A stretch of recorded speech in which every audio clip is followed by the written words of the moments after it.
I can't wear this. It's a masking tutorial. Masking tutorial, do you get it? Just an idiot in a mask. Oh, you guys suck. Hey guys, since I do get asked an increasing number of questions about the more fundamental concepts of After Effects, I've decided to create a number of short videos just to cover these basic topics. So if you're just starting out in After Effects, or maybe you need a small refresher on some of these topics,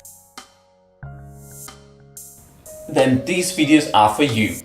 Today I'm going to cover masking, what it is, why it is so essential to almost any visual effect you'll ever create, and how you can do it inside of Adobe After Effects. All visual effects work on the basic principle of compositing multiple layers of footage together.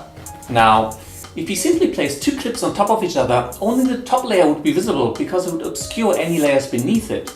However, you can apply masks to the top layer to define which areas are visible, and thus, by cutting out certain areas, the bottom layers will show through. Masks are very versatile. You can use them to add or subtract parts of a layer. You can smooth them out, you can alter the opacity, and like anything else in After Effects, you can animate them. Masks are a fundamental tool, and even with little effort you can create great looking effects like clone yourself. Now, let's have a look at how you can use masks inside of Adobe After Effects. I have a video here that I used in my After Effects explosion tutorial. Now, let's assume you liked the shot, but you really wanted to get rid of the bucket and the cardboard in the background. This is very easy to do with masks. For this, you will need a second clip or simply a photo of the same scene without the elements you want to remove. After I was done filming and had removed the cardboard and the bucket, I took this photo. Simply drag this element into your composition and place it on top of your base footage. Then reveal the opacity property of the layer by pressing the T key on your keyboard when the layer is selected. I'm going to lower it a little bit just so I can see the layer beneath it.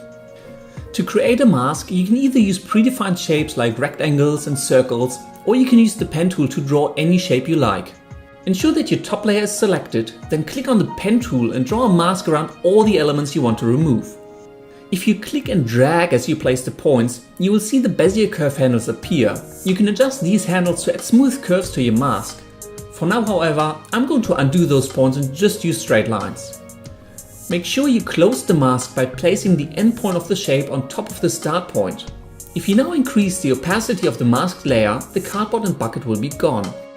If you hide the bottom layer, you can clearly see which parts of the top layer have become invisible due to our mask. You can show or hide the white grid by toggling the transparency grid button. Reveal the mask we just created by selecting the top layer and pressing the M key. Alternatively, you can expand the little twisty on the layer. Each mask has a number of properties. The most important is the mask mode, which is set to add by default. This defines how the mask will be applied. If you change it to subtractive, the contents of the mask will be removed and the rest of the layer will become visible. You can have any number of masks on a single layer, each with their own properties. Some of these mask properties only apply if you have multiple masks on the same layer. For example, the intersect mask mode will only show the parts of a layer where masks are overlapping. The mask path is the outline of your mask as defined by the points and their connecting lines. You can animate this property by clicking on the stopwatch icon next to it. This will create a keyframe, locking in the current mask shape at this point in time. If you now go back a little bit in your timeline and change the mask path, a second keyframe will be created. The mask shape will be interpolated between these two keyframes. We will use all of this in a moment, but for now I will disable the keyframes by unticking the stopwatch icon. The mask feather defines how smooth the edges of the mask are. This is very useful for blending masked elements with the rest of your scene. I will leave the feathering at around 8 pixels to avoid any hard edges.